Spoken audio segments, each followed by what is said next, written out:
ये एक ऐसी खबर है जिसको अक्सर हम ये समझते हैं अब ये क्या बात हुई टीवी पे डिस्कस करने की, ये क्या चीज हुई, ये तो छोटी मोटी चीज है, गली मोहल्ले में होती रहती है। लेकिन जोमैटो डिलीवरी बॉय और एक महिला के बीच का ये प्रकरण इतना बड़ा हो जाएगा, इतने सारे लोग इसके बारे में चर्चा करेंगे और जानने की कोशिश करेंगे कि सच क्या है, ये किसी ने नहीं सोचा था। तो आइए आपको बताएं कि कौन सच्चा और कौन झूठा। सबसे पहले मैं ये बता दूं कि ये जांच एजेंसी तय करेगी, हम नहीं करेंगे। हम सिर्फ एक काम कर सकते हैं, तथ्य रख दें आपके सामने। अब तक जो तथ्य सामने आए हैं वो कहां पहुंची पुलिस की जांच, आइए सबसे पहले आपको वो बता देते हैं। हितेशा की शिकायत के बाद एफआईआर हुई है। हितेशा वो महिला हैं जिन्होंने शिकायत की। डिलीवरी बॉय को थाने से ही जमानत मिल गई। चार्जशीट के लिए मेडिकल रिपोर्ट का अभी इंतजार हो रहा है, अभी मेडिकल रिपोर्ट आई नहीं है। और क्योंकि सीसीटीवी फुटेज नहीं है इस मामले में, इस वजह से शायद जांच में देरी हो सकती है, क्योंकि अब यह कही सुनी बात है, सर्कमस्टेंशियल एविडेंस पे कार्रवाई आगे चलेगी। सीसीटीवी है नहीं जिसमें सब चीज साफ साफ दिखाई दे कि सीक्वेंस ऑफ इवेंट्स क्या थे। अब जोमैटो ने इस पर क्या कहा है अपने डिलीवरी बॉय पर, वो आपको बता देते हैं। वो कहते हैं प्राथमिकता है कि सच पता चले, ये उनके स्टेटमेंट में है। हितेशा और कामराज दोनों की मदद कर रहे हैं। कामराज वो डिलीवरी अटेंडेंट हैं जिनसे झड़प की बात थी।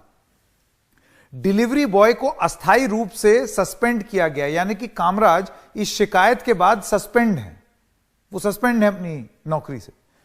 कामराज को आर्थिक मदद और लीगल खर्च भी देंगे, ऐसा जोमैटो ने अपने पत्र में लिखा है।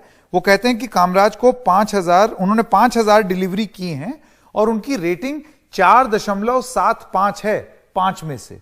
तो इस तरीके की अच्छी रेटिंग का जिक्र जोमैटो ने किया है कि ये भी आप जान लीजिए इससे पहले कि आप कुछ सोचें या मन बनाएं। अब फूड डिलीवरी पार्टनर है जोमैटो, जैसे कि आप जानते हैं। इसके बारे में आपको बताते हैं कि क्या है असलियत। ये डिलीवरी पार्टनर जो होते हैं, इनका नाम पार्टनर जरूर रख दिया होता है। इसका मतलब थोड़ी है कि जोमैटो में पार्टनर बन गए कानूनी रूप से, ऐसा नहीं है, वो टाइटल है। 2020 में कानूनी पहचान मिली, लेकिन कर्मचारी के तौर पर नहीं। तो इनको आप भले ही डिलीवरी पार्टनर बुला रहे हो, लेकिन ये कर्मचारी भी नहीं है, इनको गिग वर्कर्स कहा जाता है। कॉन्ट्रैक्ट पे भी नहीं होते, गिग वर्कर्स होते हैं। इनके पास ना हेल्थ इंश्योरेंस होती है, अस्पताल का बिल की भरपाई के हकदार नहीं है, ये सब कोई भी इनको हक नहीं है। काम करने के घंटों की ऊपरी सीमा तय नहीं है, वो भी अप डाउन हो सकती है, और ये सब कॉन्ट्रैक्ट में है। हटाए जाने पर अपील का कोई रास्ता नहीं है। तो हम जो ये वाली जो डिबेट है हितेशा और कामराज के बीच में, उससे थोड़ा सा ऊपर उठ करके आपको जो डिलीवरी बॉयज हैं वो क्या संघर्ष कर रहे हैं। डिलीवरी पार्टनर्स, जॉब सिक्योरिटी नहीं है उनके पास। तो सरकार इस बात का हवाला जरूर देती है कि बेरोजगारी कहां है, देखिए कितने सारे लोग डिलीवरी बॉय लग गए, कितने सारे लोग ओला उबर चला रहे हैं, सिक्योरिटी कहां है। इसको आप नौकरी तो गिन नहीं रहे हैं, सरकार आधिकारिक रूप से तो गिन नहीं रही है। तो हक दिया नहीं, लेकिन गिन जरूर लिया कि हां। अब आपको बताते हैं कि जोमैटो जो है, वो जो डिलीवरी बॉय है, उनके कॉन्ट्रैक्ट में क्या होता है। यानी कि जोमैटो का ही कॉन्ट्रैक्ट हमने स्टडी किया, जो वो साइन करते हैं कामराज जैसे डिलीवरी एजेंट्स और पार्टनर से। तो वो सस्पेंड हो सकता है जोमैटो का कॉन्ट्रैक्ट, और नौकरी भी जा सकती है तुरंत, अगर झगड़ा हो, हड़ताल हो, या जोमैटो के खिलाफ कोई भी गतिविधि हो, एक्टिविटी। सोचिए इतना वेग है कि वो कॉन्ट्रैक्ट में कहीं भी अगर एक्टिविटी शब्द लिखा है, जो जोमैटो तय कर दे या एक्टिविटी, उसके हिसाब से कोई भी कार्रवाई कर सके। जैसे कामराज के साथ हुआ, एक शिकायत आई और वो सस्पेंड चल रहे हैं। अब कैसे कमाई कर रहे होंगे भगवान जाने। स्टाफ या रेस्टोरेंट या यूजर्स से गलत बर्ताव किया। गलत बर्ताव क्या होता है उसको डिफाइन करना ये नहीं है। रेस्टोरेंट पार्टनर और यूजर्स का खराब रिव्यू, यानी कि एक रिव्यू अगर कोई गलत लिख देगा तो आप सस्पेंड या आपकी नौकरी जा सकती है, और तुरंत जा सकती है। यह होता है गिग वर्कर्स। गिग वर्कर्स की इतना भी अधिकार नहीं है कि वो अपनी बात रख सके। लगातार 2 हफ्ते अगर खराब परफॉर्मेंस हुई तो आप सस्पेंड हो सकते हैं और आपकी नौकरी भी जा सकती है। बेईमानी करने या ग्राहक की शिकायत पर यह एक्शन लिया जा सकता है। अब ये केस टू केस बेसिस पे होता है, मैं ये भी बता रहा हूं, ऐसा नहीं है कि कोई भी जो है वो कभी भी कार्रवाई कर सकता है जोमेटो या Swiggy, case by case basis पे, लेकिन डिस्क्रिशन इतना है, यानी कि खुद जोमेटो इस चीज को तय कर लेगा कि क्या चीज खराब है और क्या नहीं है। अब सच क्या है और गलत क्या है, जोमेटो ने अपने स्टेटमेंट में यह जरूर बोला है कि हम लीगल हक मुहैया करा रहे हैं। भाई बड़ा सवाल यह है कि कितनों को करा दोगे? ये कामराज और हितेशा का तो एक मामला है ना, ऐसे सैकड़ों मामले हो रहे होंगे। तो ज्यादा बड़ी बात यह है कि ये जो डिलीवरी एजेंट्स हैं, जिनको सरकार ने यह माना है कि ये भी तो रोजगार है, उनके हक की क्या, यह है असली सवाल। वो बंदे में बिल्कुल भी पेशेंस नहीं था, उसने मेरी एक भी बात नहीं सुनी एंड वो चिल्लाने लग गया, तू बोलेगी तो मैं रुकूंगा क्या? अगर कस्टमर केयर मुझे 1 घंटे बाद कॉल करेगा तो मेरा क्या, मैं नौकर हूँ क्या तुम लोग? तो मुझे ये सब चीज़ बहुत थ्रेटनिंग लगा। जब उसने मुझे बोला मैं नौकर हूँ, मैं इतना डर गई, मैंने ना दरवाज़ा क्लोज करने का अपने तरफ से ट्राई किया, उस पर उसने दरवाज़ा पुश कर दिया। जब मेरे को लगा कि ये क्या है, ये गलत हो रहा है, तो मैंने उसको कहा सर आप ये नहीं कर सकते। तब उसने मुझे मुक्का से मारा और ये सब पूरा विदिन 2 मिनट्स के अंदर हुआ है। She started in chapels, so I was totally shocked. Then she threw shoes also on me, and when she was continually started beating in slippers for my safety, I have hit her hand, and in her hand she was wearing a ring. That ring hit her nose, and the injury was happened in the nose, on the top of the nose, and I'm saying I didn't punch her. तो कौन सच्चा है कौन झूठा, मैं बार बार इस चीज को दोहरा रहा हूं इस कार्यक्रम में। एनडीटीवी या हम लोग तय नहीं कर सकते और करना भी नहीं चाहिए, क्योंकि किसी को नहीं मालूम है कि कौन सच बोल रहा है और कौन झूठ बोल रहा है। दोनों जो बयान दिए हैं उन्होंने, वो आपके सामने हमने रख दिए हैं। Sheikh Salauddin national general secretary हैं Indian federation of app based transport workers के, और Bejon Mishra consumer affairs expert. आप दोनों का बहुत बहुत स्वागत। मैं सलाउद्दीन जी आपके पास आना चाहता हूं। देखिए, आप नेशनल जनरल सेक्रेटरी हैं Indian federation of app based transport workers के, ठीक है? ये आपकी एक फेडरेशन जरूर है, लेकिन कानूनी रूप से अगर आप देखें, आपको यह अधिकार नहीं है। यानी कि कल को अगर यूनियन बाजी करते हुए जोमेटो और स्विगी के लोग पकड़े गए तो उनके खिलाफ कार्रवाई भी हो सकती है, या उनको किसी कारण से हटाया भी जा सकता है। जी जरूर, आप सही बात कहे। हम लोग अगर आप प्रीवियसली थोड़ा हिस्ट्री उठा के देखिए, चाहे वो स्विगी हो, जोमेटो हो, चाहे वो ओला रहा हो या उबर रहा हो, जितने भी स्ट्राइक्स करे, जैसा कि आप पहले भी कह चुके थे, जितने भी स्ट्राइक्स करे हम लोग, वो सारे स्ट्राइक में जितने भी लोग पार्टिसिपेट करते थे, देखिए कॉन्स्टिट्यूशनल राइट है। पहली बात तो हमारे को कानूनी तौर पे हम लोग को हक बनता के हमारा लड़ना जरूरी है, ठीक है? जहाँ पे हमारे को नाइंसाफी हो रही वहां पे हम उसके खिलाफ लड़ना, आवाज उठाना कि क्या ये अगर जब हम हमारे इंसाफ के लिए, जैसे कि हम लोग 2-3 दिन के नीचे की बात जरा हटा के हट के जरा बात करेंगे, तो लास्ट 1 मंथ से आप देख रहे हैं पेट्रोल डीजल के रेट्स इतने बढ़ते जा रहे हैं, वो चाहे डिलीवरी सेक्टर हो, चाहे वो ट्रांसपोर्ट सेक्टर हो, इसके ऊपर कितना प्रभाव बढ़ रहा। एक जो बंदा है 1 लीटर पेट्रोल चाहे 1 लीटर डीजल डलाने पे मजबूर है, वो मजबूरी इतनी मजबूर है कि डिस्ट्रिक्ट एक अगर जा ओला उबर की बात करें तो बहुत दूर का डिस्टेंस रहता। जैसे स्विगी डिलीवरी की बात करें तो उन लोग हम कंटिन्यूसली, चाहे वो सोशल मीडिया हो, चाहे प्रिंट हो, चाहे इलेक्ट्रॉनिक मीडिया हो, क्योंकि हम लोग रीच होने की कोशिश करे थे। जब भी हम लोग रीच होने की कोशिश करते उसका कोई जवाब नहीं मिलता, ना कंपनी से मिलता, ना उनके मैनेजमेंट से मिलता, ना हुकूमत से मिलता। ये कई बार हुआ ऐसा, आज तारीख नहीं है। वो आपकी बात सही है, लेकिन सलाउद्दीन जी देखिए, बहुत सारी दिक्कतें हैं जीवन में लोगों को। मैं ये भी नहीं कह रहा हूं कि यूनियन बाजी ठीक होती है, क्योंकि अगर लोग यूनियन बाजी करने लगे तो उससे काम खराब भी होता है। ये भी तथ्य है। लेकिन ज्यादा बड़ी बात यह है कि बेजॉन मिश्रा, किसका हक ज्यादा जरूरी है? ये देखिए, ये मामला इसलिए बड़ा है बेजॉन मिश्रा, क्योंकि अगर वो डिलीवरी वाला दोषी है, जांच में अगर आ जाता है, तब कंज्यूमर्स के प्रोटेक्शन के लिए ज्यादा सख्ती होनी चाहिए इन ऐप बेस्ड सर्विसेज में।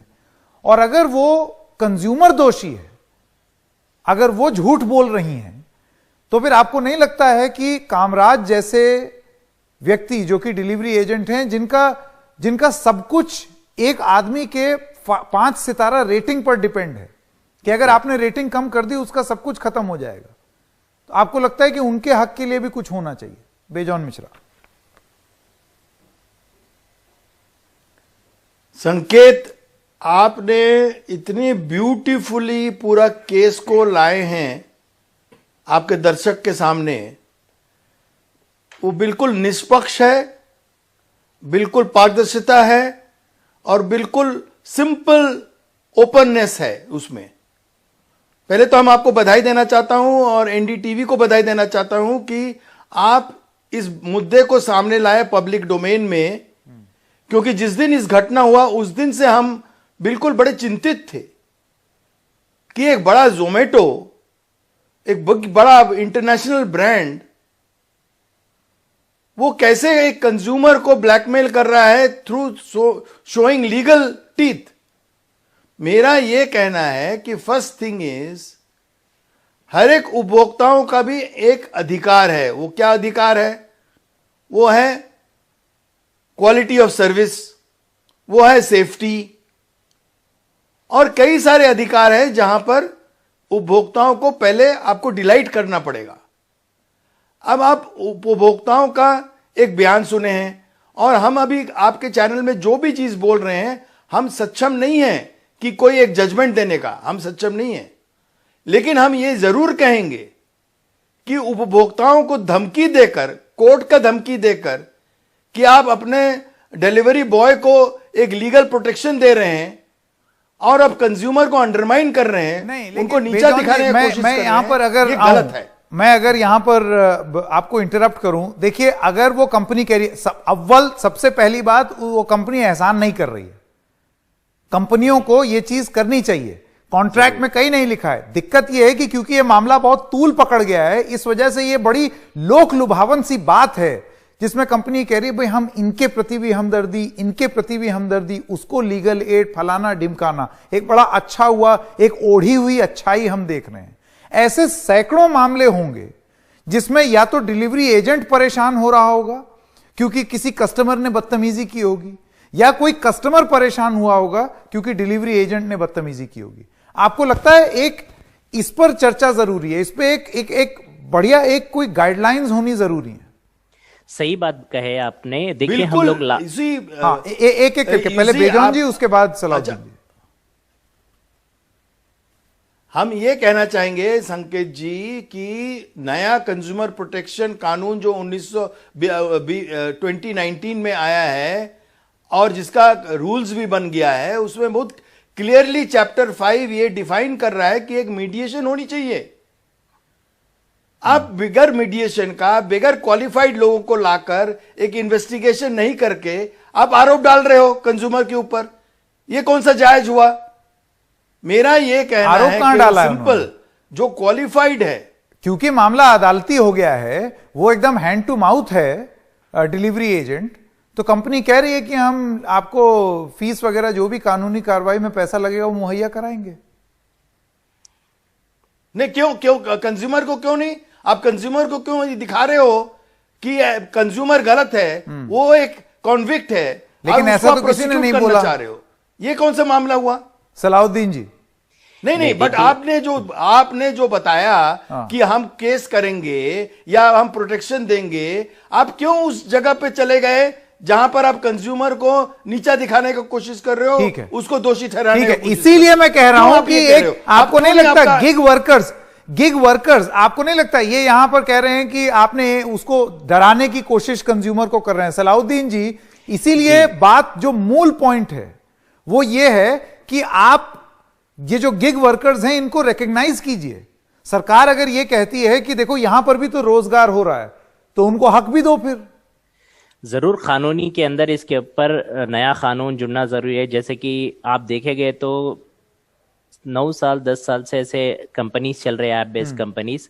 रिसेंटली इसके ऊपर छोटी सी बात कहीं ना कहीं ऊपर उठ के आई, जैसे कि सोशल सिक्योरिटी बिल के अंदर, सोशल सिक्योरिटी कोड के अंदर कहीं ना कहीं उनके हेल्थ और सेफ्टी के लिए बात कहा गया, मगर उनके लिए अभी करेक्टली जो ड्राफ्ट जो बन के बाहर अभी कंप्लीटली नहीं आया, तो उसके अंदर देखना है कि क्या सही है क्या गलत है। बिल्कुल।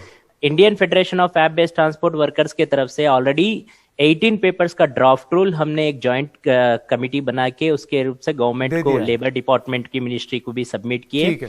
और एट द सेम टाइम बहुत सारे एमपीज भी हमारे जो ड्राफ्ट सलाउद्दीन जी और बेजॉन मिश्रा जी उम्मीद ये करते हैं कि इस मामले से ऊपर उठ के, ये मामला तो देखिए अब जांच होगी इसकी, इस वजह से उस पर हम इसके आगे टिप्पणी नहीं कर सकते। जांच में कौन दोषी और कौन ईमानदार निकलेगा वो जांच बताएगी, लेकिन आगे ये ना हो उसके मैं लिए ये बात- कानूनी प्रावधान मैं- क्या किए मैं- जाने चाहिए, ये सारी चर्चा उस संदर्भ में हम कर रहे हैं, क्योंकि इसको छोटा मामला समझ करके इग्नोर कर देना या दरकिनार कर देना ये कहीं की समझदारी नहीं है। इनका देखिए, मैं स्वाभिमान, डिलीवरी बॉयज का भी स्वाभिमान सरकार के स्वाभिमान से जुड़ा हुआ होना चाहिए, अगर आप हक से इनकी नौकरी को नौकरियों में गिनते हैं तो। एक छोटे से ब्रेक के लिए रुक रहे हैं, अभी हाजिर होते हैं।